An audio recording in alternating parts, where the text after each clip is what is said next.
say, a factual account of something that aims to inform or entertain. I would define a documentary as a study of a particular theme that ultimately will present findings that are of interest. Anything that informs me about the world.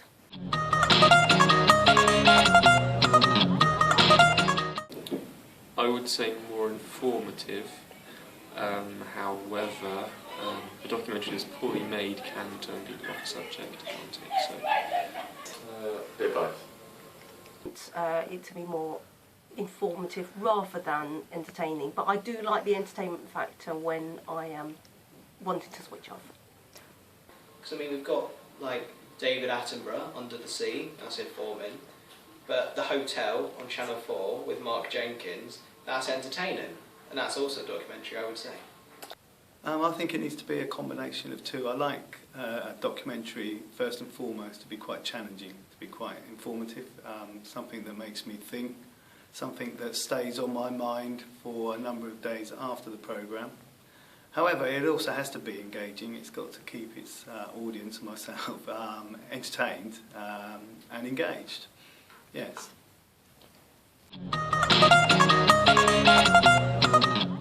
I quite like The Kitchen. If I watch documentaries that obviously I feel that I have a professional interest in, and also ones that appeal to me, you know, with my lifestyle.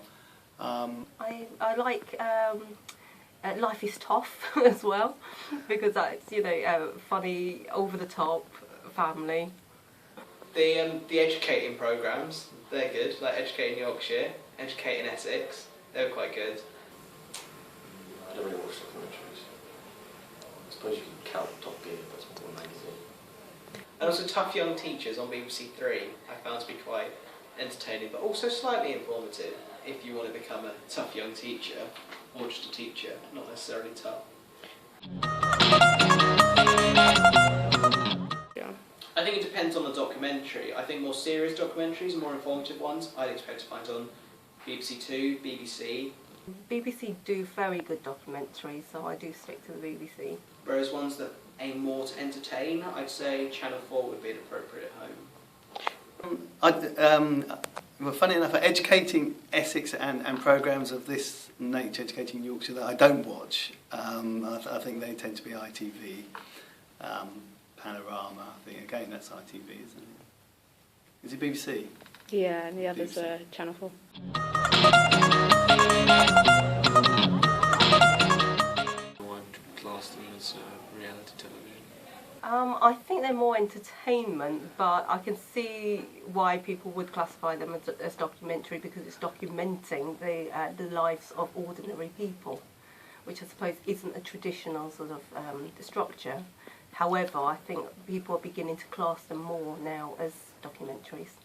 I'd say Gogglebox I'd describe as maybe not a documentary, because I'd say they're put into situations, like they're told what to watch, but then that brings out a whole new kettle of fish, doesn't it? Like, is The Only Way is Essex a documentary, or is it scripted reality? Who knows these days? A reality, which towards entertainment. Right. Gogglebox, again, I would be surprised if the people that take part in Gogglebox would see the programme as a documentary. Again, I think it's more light entertainment. It's Gogglebox awards tend to be based on its comic value rather than its informative value, and I watch it for its comic value.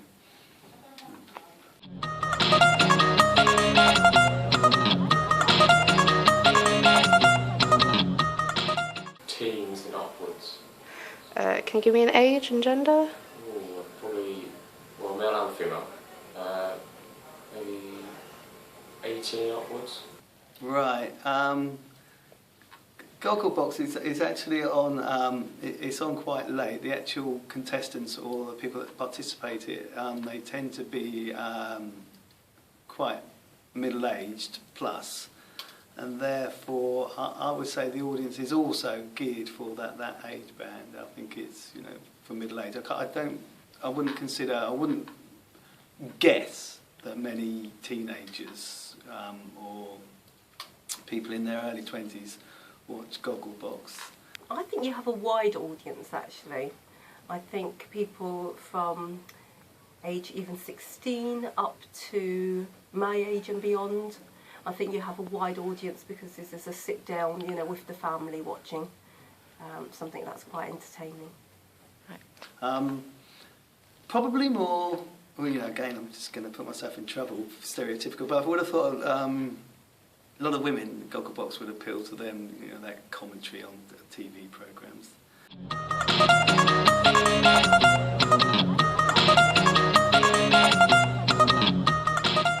I think I would be interested in watching programmes centred around an Asian wedding, because there's two things that I don't really know much about, Asian culture and weddings, because I'm not Asian and I've never been married.